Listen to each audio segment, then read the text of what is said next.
Welcome to Life's Important Questions, episode number 1, wherever you are, whether you're watching on YouTube, Facebook, LinkedIn, or whether you're listening on podcast.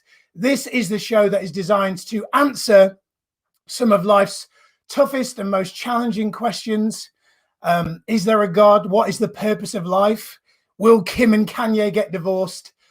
Okay, maybe not that one, but the purpose of this show is to answer some of life's most difficult and challenging questions. As a coach, I am regularly asked some challenging questions, and the purpose of being a coach is to ask my clients questions that they wouldn't usually be asked. So this show is really designed to ask questions that a lot of people have in their mind but are not often getting the answers to. So in today's episode, we're going to talk about failure. A question has come in from someone that I know well, who is Steve from Nottingham. Steve has asked, how do I get over failure? Maybe you can relate if there is something in your life that you perceive to be a failure. And then in this episode, I'm going to share three really common sense, but not always common practice ways that you can get over failure.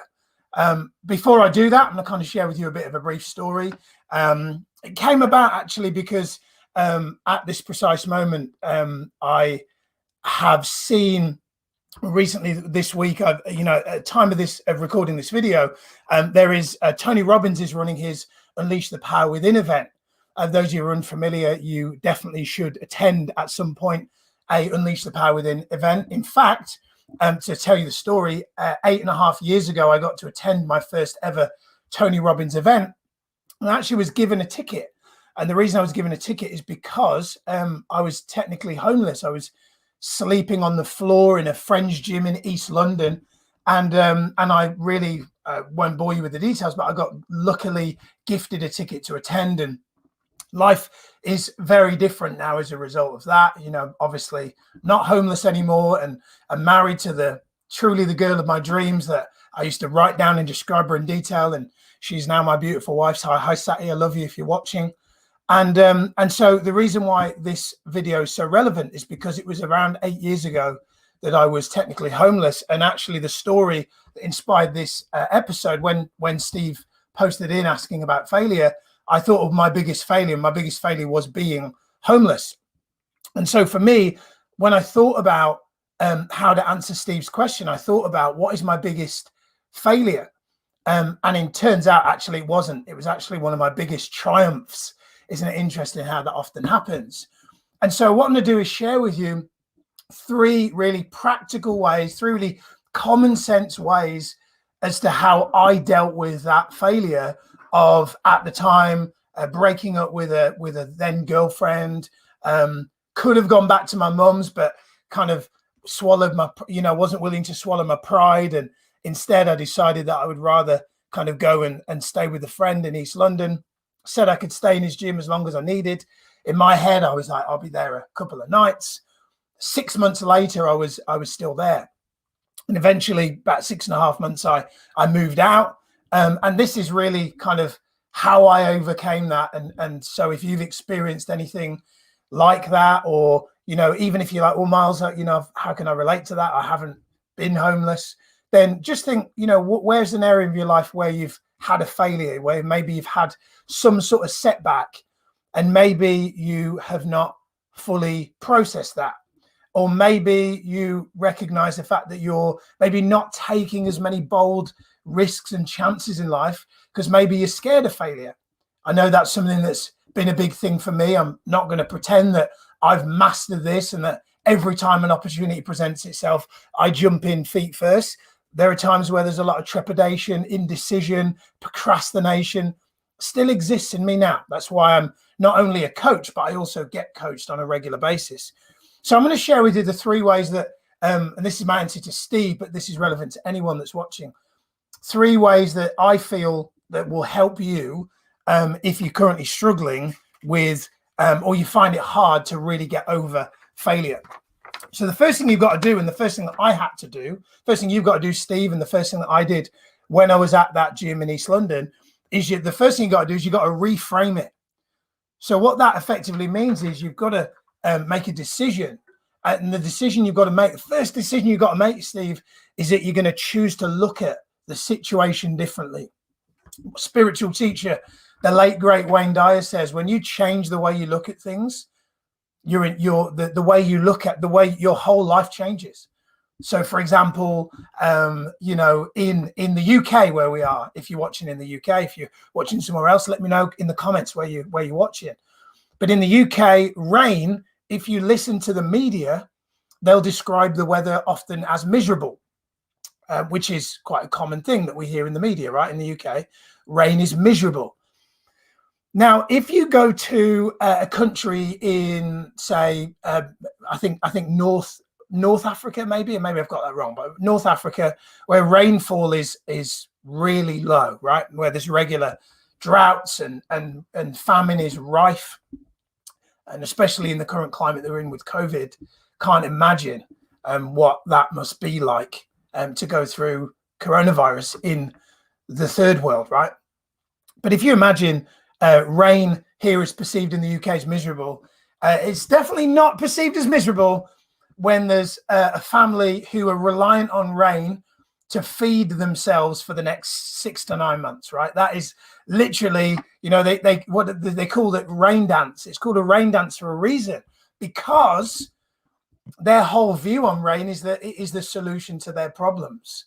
And in fact, actually, rain, if you look it up, it's such a critical part of our environment and our ecosystem, but yet most people just complain about it and see it as a bad thing.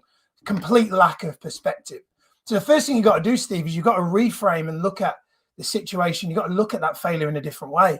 And the way to do that, I ask you the question, and this is for everyone that's listening or watching, is to ask yourself this question. If there were a positive intention for this failure, what could it be? If there were a positive intention for this failure, what could it be? So, for example, me sleeping on a mattress in the back of my friend's gym in East London. Well, when I look back on that period of my life, I got in the best shape of my life. I was living in a gym. I was training 2-3 times a day. I was opening the gym in the morning, locking it up at night, having multiple workouts every day. Me and the boys that ran the gym were kind of setting each other fitness challenges. I got my first ever 6-pack. I haven't got it now, but I got my first ever 6-pack while working in that gym, while being in that gym. It was of all the environments to be immersed in 24/7, the best place that I could possibly think of looking back was a gym. Couldn't think of anywhere better. Friends, it could have been a friend's sofa in just a random flat, but no, law of attraction said, I'm going to put you in, if you believe in things like that, I'm going to put you in a gym in East London. And it turned out to be an absolute blessing, because I spent 24/7 in the gym. I was working out 3-4 hours a day. When I wasn't working out, I was going over all my old personal development tapes, Tony Robbins, Brendan Burchard, Wayne Dyer. I literally just pretended that I was in some personal development incubation unit, and that I was just going to totally just transform my mind and body, and I was going to positively brainwash myself, and decided that I was going to see this as an opportunity to rebuild. The saying, when you hit rock bottom, the only way is up. I felt like I was at rock bottom, but very quickly I started to build momentum. I got in shape, got my energy back, my skin was good, my health was good, I was eating good food like every single day. And truly to this day, never been in better shape and was so fit. So the first thing you got to do, Steve, is you got to reframe. You got to ask yourself the question, how could I look at this differently? What could I see about this that's actually a good thing? Second thing you got to do, number 2 thing that you want to do to get over failure is you got to, what I call, refocus. What we call that is being really clear about what you want the future to look like. So, for example, here I have Exhibit A, which is my journal. I've got multiple journals. Those of you that are listening on audio obviously won't be able to see this, but I have a journal, and I write out my goals in here 2, maybe 3 times a day. In addition to that, I'll write out my goals. If I have a setback, if I have a problem, if something goes wrong, that, some problem happens, I will take the time to write out my goals again.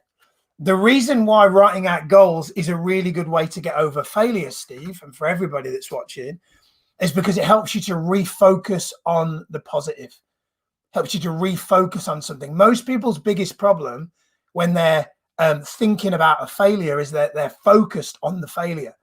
They say that when you're, if you're skidding like on ice, you should drive into the skid. So you should focus on how to get out of it. Whereas what most people do is focus on the fact that they're in the skid, which just makes the car spin and makes the situation kind of exacerbate and makes it a lot worse. So the second thing that you want to do, Steve, the second thing everybody wants to do is you want to refocus. Get a pen and paper out, write your goals down, get really clear on what does your dream life look like. I already told you that, when I was in the gym, I was writing out what my dream life looks like. I'm married to the girl of my dreams and she's like this, and we've got a home like this, and we've got a beautiful daughter and car like this, and I've got a business, great coaching business, all this kind of stuff. Fast forward 8 years, all of those things are reality, and they didn't just happen by writing it down. But the first step to achieving any goal is to get crystal clear on what it is that you really want. What most people do is they focus on what they don't want, right? So you've got to spend more time focusing on what you do want, not what you don't want. And the last thing, Steve, and for everybody that's watching or listening, last thing that you got to do to help you to overcome failure, arguably the most important one, is once you've refocused, you've got to refuel. What does that mean? Well, what that means is to be successful in any area of your life requires having the right strategy. If you want to drive from London to Edinburgh, you obviously need fuel in the car. Fuel is the strategy. So if you want to grow a business a certain way, if you want to build a body in a certain way, there's probably a strategy that you're going to need that maybe you don't have at the moment. So for me, I needed to get a mentor. I got a coach back then. At the time, I couldn't afford to pay for one. So I just kind of did a bit of a skills exchange with somebody that I knew needed some help. But it helped me to the point where I could then eventually pay for coaching.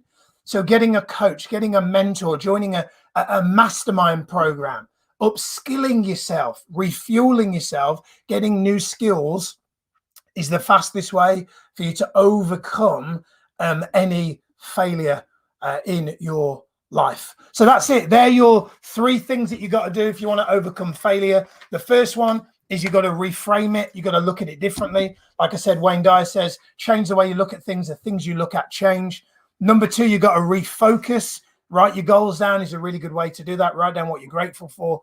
And number 3, refuel. What that means is you want to get really clear about what is the strategy, who can help you to achieve what it is that you ultimately want to achieve. Hope you enjoyed the show. Please like, share, comment, subscribe to the podcast. I'll see you on the next episode. Big love. Take care.